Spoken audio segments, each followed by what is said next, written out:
So Chandrika, can I ask you, why should I do an ultrasound of the liver on my patients with PCOS? We were just talking about it. One thing I can just say off the cuff is, I'm sure my Indian colleagues will agree, we see patients who are, simply because they are pregnant, who are referred for splenomegaly and to see they are having portal hypertension due to chronic liver disease with no other cause other than non-alcoholic fatty liver disease. The liver transplantation need in our part of the world has gone up, not due to hepatitis B or C, but due to NASH. I mean, this is just without, hard evidence linked to PCOS, but definitely there is that need. Second is, I was telling Helena that a large data set of primary care data in the UK, which analyzed, I was also one of the co-authors, has just been accepted by PLOS One, where they clearly found that NASH was linked to PCOS patients rather than the controls at primary care level. I know it leads to a lot of issues. People are frightened to give drugs such as metformin if the liver enzymes are high. But I personally believe as an endocrinologist that we should try and track that, because that is useful to know that you're on the improving trend in your lifestyle management and other metabolic control, which are part and parcel of PCOS management. So is doing an AST and ALT enough, or do we have to do ultrasound of the liver? Well, AST and ALT is not going to pick up as much as ultrasound. Ultrasound would be useful, and I'm sure the gynecologist can. So can I ask you, do you do it? I don't do it. I rely on the radiologists who are very No, but do you order it on your patients? When I send to the radiologist, it automatically happens because it's so common. Okay, but you can't afford an SHBG, but you can afford a liver ultrasound. Ultrasounds are available in the government sector very easily and without prolonged appointments. It costs little or nothing. So one of the challenges about that, and I'd be interested to see what Chandrika says, is that even ultrasound is not the best test for detecting a lot of these problems and for picking those who've got clinical implications of MASH versus those who don't. And so when we looked at this in the guideline, the decision was there was not enough evidence one way or the other, but that wasn't taking into account the metabolic Southeast Asian population. And maybe that's a really important question to answer in your population more so than others. In the general population, there's a high prevalence, but really whether it makes any clinical difference long term is not clear. So it sounds like it's a really important area for this population. In my experience, I find that whenever we send the patient for an ultrasound of the abdomen, almost everyone comes back with a fatty liver. So if it's going to be that common, how helpful is it going to be in PCOS? Is it that they are overdiagnosing fatty liver, or is it that common in our country? Sir, I wanted to ask, in the US said you do Sorry, can we just get an answer to that question? Does anyone want to answer that question? Duru said it's too many fat Indians. That was the reason that they were common. I don't know, unless you know, Chandrika, that there's not enough data.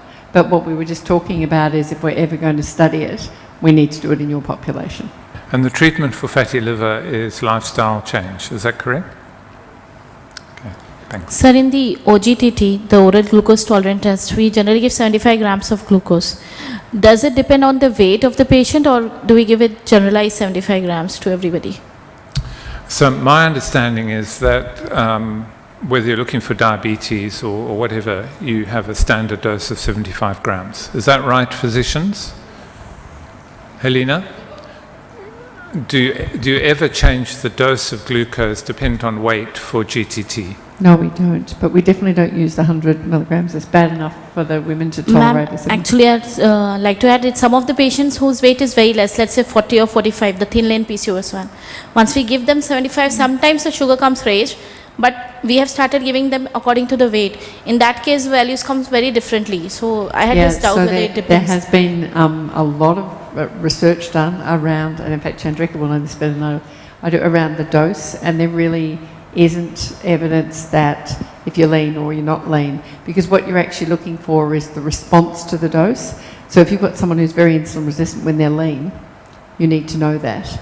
And if they're very insulin resistant when they're obese, you also need to know that. So the dose of glucose shouldn't remain the same. Just that we have so much of humidity in our environment, and if we don't have the anhydrous glucose, you need to actually use a slightly higher dose as a correction factor, the biochemist would say. But overall, on a population-wide screening basis, we would go by the 75 gram OGTT and not go by weight. And do you give this 75 grams on an empty stomach? Yes, fasting. Because I spoke to the endocrinologist at Bombay Hospital who's doing a lot of work in diabetes, and she said you don't have to wait for the patient to come back to you the next day. Whenever she comes, you can ask her to...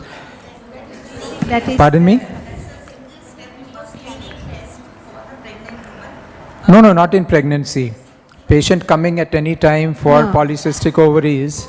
Non-pregnant, that's the DIPSI. What they're doing is just a patient walks in, they give 75 grams, and then after 1.5 hours they do the glucose. But basically, I think in PCOS you need to do a fasting and you have to do an entire OGT. Just a single, that DIPSI guideline, whatever they give, I don't think it would work. I would like to comment because we usually would combine and do all the blood tests together for baseline data or for follow-up. So if you are going to do your gonadotrophins at least once, it's best done in the morning, and so it's best timed according to the cycle, ideally. So you can tell them to come fasting and do the 75 OGTT. All these hormones are best tested in the morning. Yeah. I didn't say very much about LH and FSH because those of you who are older will remember that we used to have an LH to FSH ratio of 2:1 as a diagnostic criteria. And that's largely disappeared. Firstly, because the assays have changed, but secondly, because the weight has changed. And my experience is when I see a very high LH in a young woman, they've almost always got thin PCOS, but you don't see very high LHs in very overweight women. But the Japanese still have LH, FSH as part of their diagnostic criteria. So a Japanese patient being diagnosed with PCOS in Japan has to have an LH, FSH ratio of 2:1. But we don't use that. I'm not sure whether... I know you've got Indian guidelines, haven't you, for diagnosis? You don't? There was an attempt made to come up with Indian guidelines, and I thought LH and FSH still sat in there. I think the main difference with those was they talked about acanthosis nigricans in that document. Yes. We do not use FSH and LH for diagnosis of PCOS, but from fertility point of view, whenever we use LH and FSH, we do it either on a day 2 or a day 3 of period. But I was going through an article by Richard Legro, which has been recently published, where they're talking about basal levels can be done anytime from day 1 to day 5. Is that correct? I mean, we can check for FSH and LH levels either on day 1 right through till day 5. So ideally, if you remember what happens in the early part of the cycle, you get this rise in FSH, which recruits a single follicle, and that suppresses all the other follicles. So really what you want to do is to get your hormone measurements done in that time period, which usually is up to about 7 days. So what we would do with someone who's brand new to our clinic is we'd normally wait until their period finishes, and the day afterwards they come in for a baseline scan, and then they'll have all their bloods done, their AMH and a GTT if they're going to have one. The only reason for doing it a little bit later is that some people don't want to have vaginal scans when they're bleeding. But certainly I think the first week, with day 1 being the first heavy day of bleeding, is wise to measure the hormones. Wouldn't it be better to do it premenstrual? No, not necessarily, because you've got a corpus luteum there that may cause you confusion. And also you've got a very rapidly changing hormone profile at that stage. You've got progesterone dropping, estrogen dropping, the FSH is probably starting to rise. So normally it's considered around the time of a period is the best time to do it. I would like to ask you about your views about the aging woman with PCOS and her cyclicity. Okay, so we've been caught many times by patients who have come to us and they've had ovulation induction, they've had Clomid, and they've had FSH ovulation induction, a few rare ones having IVF. They achieve their family by the time they're 36, 37. They have a couple of periods a year, and then they come back when they're 42 and they've got an unwanted pregnancy. So what seems to be well documented now is that as a patient with PCOS gets older and the AMH starts dropping and probably other things change, that they start to ovulate. And so there is a significant risk for a woman who's finished her family with PCOS that she will suddenly start ovulating in her early 40s, late 30s, early 40s, and get pregnant when she doesn't want it. So for the older woman with PCOS who's finished her family, contraception is even more important because she becomes fertile when she wasn't fertile before. Perhaps I can just come back to this document you've got in front of you, the fertility plan, fertility assessment scan. So this doesn't cover just PCOS, but because we've got so tired of the radiologists producing rubbish reports, this is what we are going to try and get done in South Australia, and this will be news to Helena, welcome news to Helena. And we've worked with the sonographers around the country, the subspecialists in ultrasound, to try and work out. So on the back page, there's a patient questionnaire that we want the radiology department to fill out. And radiologists are not used to talking to patients, so it's going to be a bit of a challenge to them. But these are the things that we would like documented on the report. We want it, the report must start off with the questionnaire answers so that we know what was happening when they saw them. And then a transabdominal scan might be performed if clinically necessary, but a transvaginal scan. We want to know about the cervix, the uterine body, the myometrium. We want reports on this. We don't want just them to look, we want a report.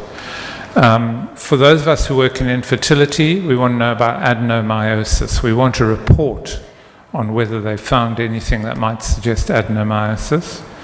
We want endometrial thickness and its appearance, and we want to know whether any polyps might be present. The ovaries, I've taken you through what we want. We want to know whether there's tenderness during the scan, whether there's any evidence in the bladder of endometriosis, and then the rectal sigmoid area, and if warranted, to do things such as scanning the kidneys and liver. And then if they do extended scanning, which is the hycosis, saline sonography, HSG, then we want a proper report at the same time. So we've got two groups in Adelaide that we have trained to do this. So we get fantastic reports from them. And so we have told all the other companies that unless they produce equivalent reports, they're not going to get any patients from us. So I don't know whether this is something that you want to do in India, and maybe you don't send them out, maybe you do them yourself. But if you're doing it yourself, then I would challenge you, do you report on all these things? Have you got a record there for the future? Anyone want to make any comment on ultrasound? If we start asking for all this, they are going to charge twice the amount to the patient. We'll find another supplier who is willing to take all your business for the same price. This is a competitive market. If you can't, you are the referrer, so if you can't get what you want, you should shop around until you do get what you want. So I don't think the radiologists should be the bosses, they are the servants. Thank you.